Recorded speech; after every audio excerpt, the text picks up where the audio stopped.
Dear students and friends, welcome to my YouTube channel DG All in One. সকলো ছাত্ৰ ছাত্ৰীকে আৰু বন্ধুবৰ্গক মোৰ YouTube চেনেললৈ স্বাগতম জনাইছো। আমি যোৱাটো ভিডিঅ'ত হৰণৰ পঞ্চম শ্ৰেণীৰ হৰণৰ পাঠটো আলোচনা কৰিছিলো নহয় নে? আজি আমি কিছুমান প্ৰেক্টিকেল প্ৰবলেম অৰ্থাৎ আমাৰ দৈনন্দিন জীৱনত আমাৰ ব্যৱহাৰ কিছুমান সমস্যা থাকে, সেই সমস্যা আমি হৰণ অংকৰ দ্বাৰা কেনেকৈ কৰো। ঠিক আছে? তাৰে তোমালোকৰ পাঠত পঞ্চম শ্ৰেণী পাঠত এটা দিয়া আছে পেজ নম্বৰ 75ত সমাধান কৰো আহা। ঠিক আছে? কুৱেশ্যন খিনি মই ওপৰত দি দিছো, তোমালোকে চাই লবা। তাৰ পৰা এক নম্বৰটো চোৱাচোন। এক নম্বৰ লিখিছে ৰেহনাহঁতৰ 45 দিনৰ লাইটৰ বিল হৈছিল 900 টকা। এক নম্বৰ প্ৰশ্নটো কি দিছে? ৰেহনাহঁতৰ 45 দিনৰ লাইটৰ বিল হৈছিল 900 টকা। ইয়াৰ বাবে দিনে কিমান টকা খৰচ হ'ল বাৰু? তেতিয়াহ'লে আমি এইটো কি কৰিব লাগিব? নিশ্চয় হৰণ কৰিব লাগিব, হয় না নহয়? আজি ডেটটো আছিল 30/12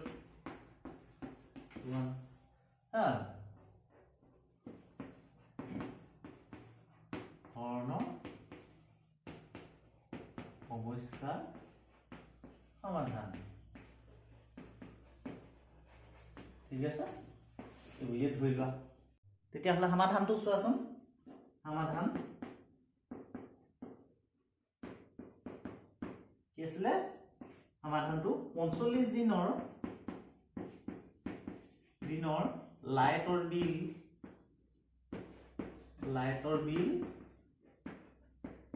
কিমান হৈছিলে?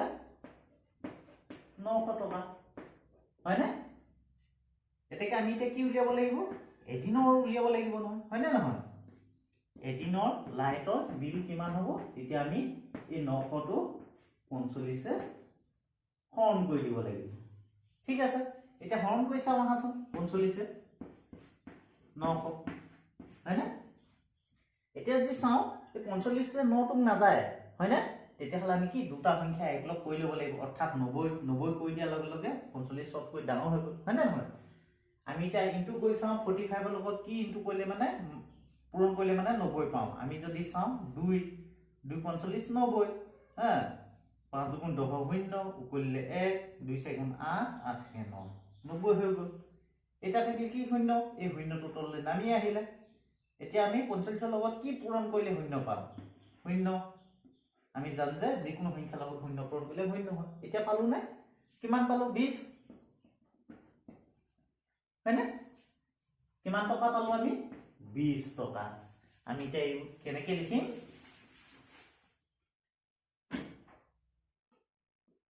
এতেকে এদিনৰ বিল হ'ব কিমান? 20 টকা, হয় না নহয়?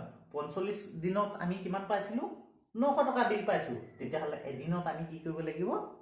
900 টকাটোক যদি 45 হৰণ কৰি দিওঁ, যিটো ওলাব সেইটোৱে হ'ব আমাৰ কি? এদিনৰ বিলৰ টকা, হয় না? এতিয়া এদিনৰ বিল আমি কিমান পালো? 20 টকা, হয় না? পালো না নাই? এই ধৰণে আমি সমস্যাবিলাক সমাধান কৰিব লাগিব। ঠিক আছে, তেতিয়াহ'লে বলাচোন 2 নম্বৰটোলৈ যাওঁ। এতিয়া চোৱাচোন 2 নম্বৰ প্ৰশ্নটো, ৰংপিয়ে বজাৰত বেচিবলৈ কিনিলে বাগিচাৰ পৰা 320টা কমলা ছিঙিলে, তাৰে 25টাকৈ টুকুৰিত ভৰালে। 320টাৰ পৰা 25টাকৈ টুকুৰিত ভৰালে। এতিয়া কমলা ভৰ্তি টুকুৰিকেইটা বজাৰলৈ বেচিবলৈ তাৰপিছত লৈ গ'ল। এতিয়া কিমানটা কমলা ঘৰত থাকিল? তেতিয়াহ'লে আমি কি কৰিব লাগিব? 320ক আমি কি কৰিব লাগিব? 25 হৰণ কৰিব লাগিব, হয়নে? তেতিয়াহ'লে হৰণ কৰি চাওঁচোন কেইটা থাকিলে। 320ক আমি 25 আমি হৰণ কৰি চাওঁ। ঠিক আছে, 25 এতিয়া 3ক নাযায়, সেইকাৰণে আমি 32লৈকে লওঁ, হয় না নহয়? 25 32 কি হয়? 25 গুণ 25 2 25 50 হ'ব। এই 32তকৈতো ডাঙৰ হ'ব, সেইকাৰণে আমি এবাৰ দিম 25, হয় না?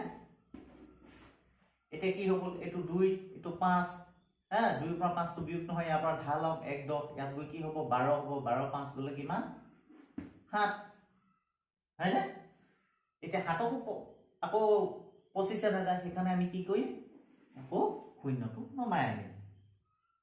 এতিয়া যদি চাওঁ আকৌ এতিয়া 25 7ক যদি চাওঁ, 2 যদি দি চাওঁ 50 পাম, 3 যদি দি চাওঁ কি পাম?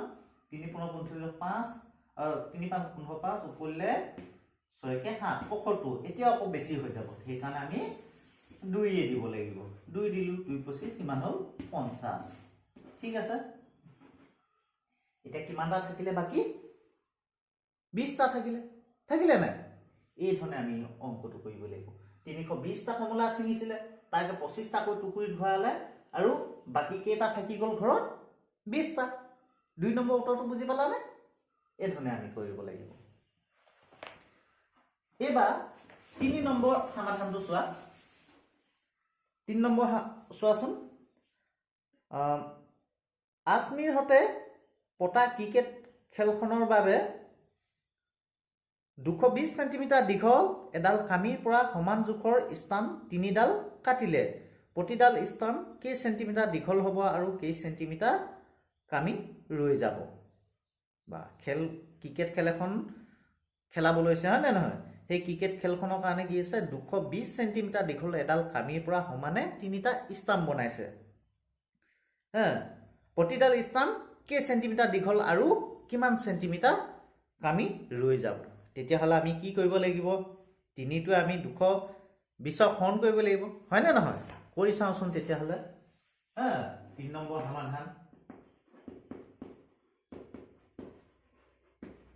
3 নম্বৰ সমাধানটো আমি চাও কি কৰিব লাগিব আমি 3 এ 220 হৰণ কৰিব লাগিব এতিয়া আমি 3 এ আমি 220 যদি হৰণ কৰো এটা 2 তো না যায় এটা 22 লৈকে লব লাগিব আমি 3 ঘৰ আজা মাতিব লাগিব 3 × 3 3 × 6 3 3 × 9 3 4 × 12 3 5 × 15 3 6 × 18 3 7 × 21 7 21 পালো হয় না ঠিক আছে ইয়াৰ পৰা আকৌ 1 আহিব হয় না 3 আকৌ কম না যায় সেইকাৰণে আকৌ কি হ'ব শূন্যটো নামি আহিব এবাৰ 3 বাৰ দিম 3 3 × 9 হ'ব ঠিক আছে এতিয়া কিমান বাকি থাকিলে 1 আৰু একক 3 এ না যায় হয় না নহয় এপিনে ওপৰটো সংখ্যা না তললে আহিবলে সেই কাৰণে আমি কি পালো উত্তৰটো এতিয়া আমাৰ ষ্টামৰ সাইজ 3টা প্ৰতিটো ষ্টামৰ সাইজ কিমান হ'ব 73 সেন্টিমিটাৰ দীঘল ঠিক আছে প্ৰতিডাল ষ্টাম কিমান সেন্টিমিটাৰ 73 সেন্টিমিটাৰ হ'ব হয় না আৰু কিমান সেন্টিমিটাৰ কামি ৰৈ যাব 1 সেন্টিমিটাৰ হে কামি ৰৈ যাব বুজি পালা না ধৰিব পাইছা না আমি যেতিয়া 3 কাম কৰিলে সমানে 3 ডাল সমান লাগিব নহয় ষ্টাম হয় না নহয় ষ্টাম বিলাকটো সমান থাকে এখানে আমি 3 ৰে কিহক হৰণ কৰি দিলু 220 সেন্টিমিটাৰ দীঘল কামিটোক আমি হৰণ কৰি দিলু আৰু কিমান পালো প্ৰতিটো ষ্টামৰ জোখ 73 সেন্টিমিটাৰ আৰু কিমান কামি ৰৈ যাব অনলি 1 সেন্টিমিটাৰ নিশ্চয় বুজি পাইছা ঠিক আছে আৰু আছে নেকি সমস্যা কিবা চাওচোন দুইটা হৰণৰ আচ্ছা আৰু এটা ইয়াত দেখিলো পেজ নাম্বাৰ 83 তোমালোকে চাবাচোন 17টা নাইকলৰ দাম 544 টকা হলে এজোৰ নাইকলৰ দাম কিমান হ'ব বা এটো তোমালোকে 4 নম্বৰ সমাধান বুলি ধৰি লোৱাচোন 4 সমাধান কি কৈছে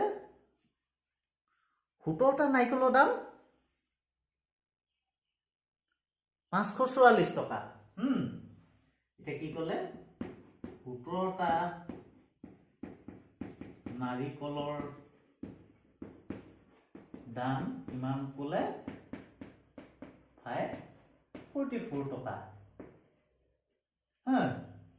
17টা নাৰিকলৰ দাম তেতিয়াহলে উলিয়াবলে কি দিছে এজোৰ নাৰিকলৰ দাম কিমান হ'ব আমিতো দুটা এজোৰ যাব হয় না নহয় দুটা এজোৰ তেতিয়াহলে আমি প্ৰথমতে কি কৰি ল'ব লাগিব এটা নাৰিকলৰ দাম আমি জানিব লাগিব নহয় ইয়াত মোটামুটি কে দিছে 17টা নাৰিকলৰ দাম ইমান 544 তে আমিতো এটা নাৰিকলৰ দাম গমেই নাপালো তেতিয়াহলে প্ৰথমতে কি কৰিব লাগিব এটা নাৰিকলৰ দাম উলিয়াই ল'ব লাগিব এতেকে কি হৈছে এটা নাৰিকলৰ দাম কিমান হ'ব 544 ডিভাইড বাই 17 এতিয়া আমি ইয়াতে কৈ চাও দেই 17 কৈ চাও 544 তেতিয়াহ'লে কেইবাৰ যাব 17 তো 5ক নাযায় 54 ল'ব লাগিব হয় না নহয় 3 উত্তম যে 1 নহবই 3 উত্তম 2 3 গুণ 3 5 3 বাৰ যাব ঠিক আছে 3 3 7 গুণ 21 1 কৰিলে 2 3 গুণ 3 3 2 5 3 উত্তম আমি 51 পালো ঠিক আছে তাৰ পিছত আকৌ কি পালো 4 পা 1 গলে 3 3 তো ফুটই না যায় সেইকাৰণে 4 আহিলে এবাৰ যদি 2 দি চাও 7 গুণ 14 4 কৰিলে 1 2 গুণ 2 কে 3 এবাৰ যদি 2 দি দিও কিমান হল ইমান পালো হয় না ন সম্পূৰ্ণৰূপে আমি পালো হয় না তেতিয়া হলে কি পালো আমি এটা নাইকলৰ দাম 32 টকা ওলালা নে এতিয়া চোৱাচোন আমি হৰণ কৰি পালো যে এটা নাইকলৰ দাম 32 টকা এটাকে এজোৰ নাইকলৰ দাম কিমান হ'ব এটাই 32 টকা তেতিয়া হলে 32 পূৰণ 2 দুটা এজোৰ হয় না নহয় তেতিয়া হলে কিমান হ'ব 64 টকা হ'ব না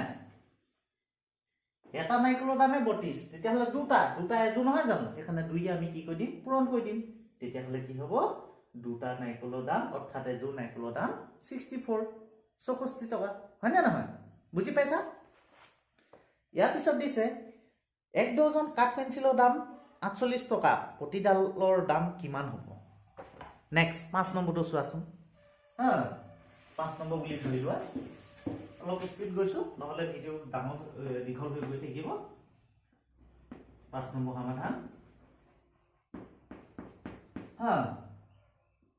এক ডজন আমি কিমান এক ডজন বুলি জানো বাৰু 12 হয় না নহয় 12 ডাল পেন্সিল এক ডজন হয় না নহয় অৰ্থাৎ এইছে 12 ডাল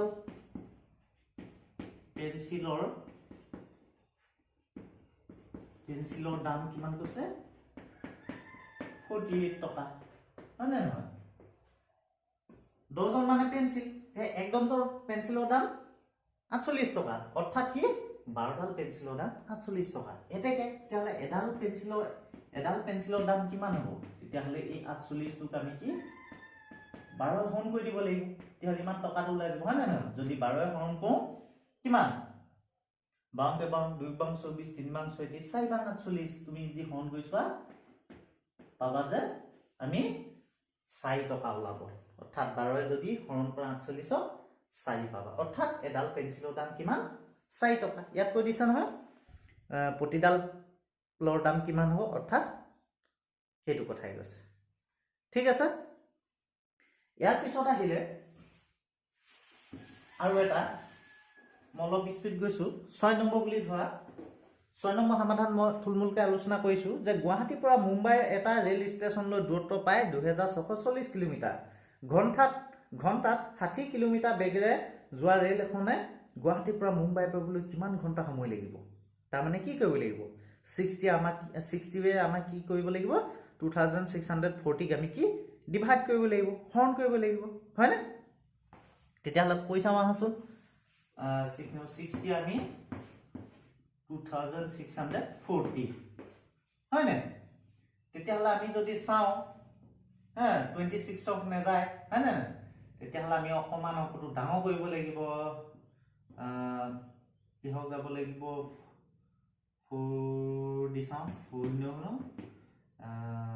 5 দিলে তো 4 যাব 4 দিনো 4 0 24 ঠিক আছে এতিয়া এইটো 4 পা 0 গলে 4 ইপিনে 2 হয় না এতিয়া আকৌ 60 24 না যায় তাৰ কাৰণে ওপৰ বা 0 টো আছে এতিয়া আকৌ যদি আমি 4 দি দিও 240 হ'ব না অৰ্থাৎ কিমান ঘণ্টা লাগিব 44 ঘণ্টা লাগিব গুৱাহাটীৰ পৰা মুম্বাই পাবলৈ ঠিক আছে ইয়াত দিছে চাৰিটা বেলেগ 7 নম্বৰটো চোৱা চাৰিটা বেলেগ অংকৰে লিখিব পৰা আটাইতকৈ ডাঙৰ সংখ্যাটো লিখি 13 ৰে হৰণ কৰা ভাজ্য ভাজক ভাগফল ভাগশেষ কি হ'ব লিখা আৰু ভাজ্য হৰণ ভাজক পূৰণ ভাগফল যোগ ভাগশেষ এই সম্পৰ্ক ব্যৱহাৰ কৰি তোমাৰ উত্তৰৰ সত্যতা প্ৰমাণ কৰা।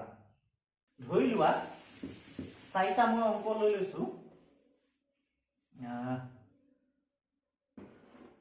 3 2 1 4 ইয়াৰ যদি আমি ডাঙৰটো চাওঁ আটাইতকৈ 4 3 2 1 হ'ব নাই এইটোৱে ডাঙৰ বুলি ধৰি লোৱা এই ডাঙৰ সংখ্যাটোক আমি কিহে হৰণ কৰিব লাগিব 13 হৰণ কৰা বুলি কৈছে 13 হৰণ কৰি চামচোন হা 13 কে 13 2 3 26 3 39 3 বাৰ দিলো 3 কিমান 39 হ'ল নে এতিয়া 3 পৰা 9 বিয়োগ নহয় এবাৰ ঢাল ললো একদম 13 হ'ল 13 বাৰ হলো 4 আকৌ 2 হ'ল আকৌ 3 দিলো 3 39 হয় না এটা আকৌ 12 হা ইয়াতো 12 পৰা 9 গলে 3 এতিয়া 1 2 26 26 5 থাকিলে বেলে বাকি কি থাকিলে 5 আমি কৈ পালো যে 5 এতিয়া কৈছে যে আমাক সত্যতা প্ৰমাণ কৰিবলৈ কৈছে ভাজ্য সমান ভাজক পূৰণ ভাগফল যোগ ভাগ এক বা বাকি অৰ্থাৎ আমি কি পালো ভাজ্য ইমান তেতিয়া হলে আমি যদি চাও 32 টো এইটো লিখি লৈছো দেই আৰু ব্যালেন্স পালো আমি 5 হয় নে নহয় এতিয়া চাও আমি কি পাইছিলো 4 3 2 1 ৰ সমান আমি যদি চাও ভাজক কিমান আছিল 13 পূৰণ ভাগফল 3 3 2 প্লাস 5 অৰ্থাৎ আমি 3 3 2 লগত 13 যদি ইনটু কৰি কিমান পাও 6 9 9 2 3 3 অৰ্থাৎ 6 11 1 এইপিনে 12 12 কে 13 4 4316 প্লাস 5 এটা 5 বলে 1 2 3 4 5 হল মানে 5 6 11 1 উপৰিলে 1 হ্যাঁ 1 প্লাস 2 3 4 এইটো তেতিয়া হলে আমি পালো না 4 3 2 1 সমান 13 ইনটু এটো হৈছে ভাজক এটো হৈছে ভাগফল এইকিটা আমি ইনটু কৰি কিমান পালো ইমান পালো প্লাস আমি কি আছে বাকি ভাগে কিমান পাইছিলো 5 5 লগত যোগ কৰিলে কিমান 4316 ৰ লগত 5 কৰিলে কি পাম আমি 4021 যেটো আমাৰ কি আছিল ভাজ্য একে সমান ওলাল না মৰমৰ ছাত্ৰ ছাত্ৰীসকল নিশ্চয় তেতিয়া হলে তোমালোকে ভালদৰে বুজি পালা আমি কিতাপা যিকিটা আমি আলোচনা কৰিলো এই কিতাপা নিশ্চয় তোমালোকে উপকৃত হৈছা তোমালোকে ৰেগুলাৰ ভিডিও বিলাক চাই থাকিবা ভাল লাগিলে লাইক এটা কৰিবা যাতে মই আৰু ভিডিও বনাবলৈ উৎসাহ পাওঁ ঠিক আছে মই নিয়মীয়াকৈ ভিডিও বিলাক বনাবলৈ চেষ্টা কৰিম মাত্ৰ তোমালোকে ভালদৰে চাই গলে মোৰ ভাল লাগিব আৰু তোমালোকে জানিলে আৰু ভাল লাগিব তেতিয়ালে আজিলৈ ভিডিওটো ইমানতে সামৰণি মাৰিছো ধন্যবাদ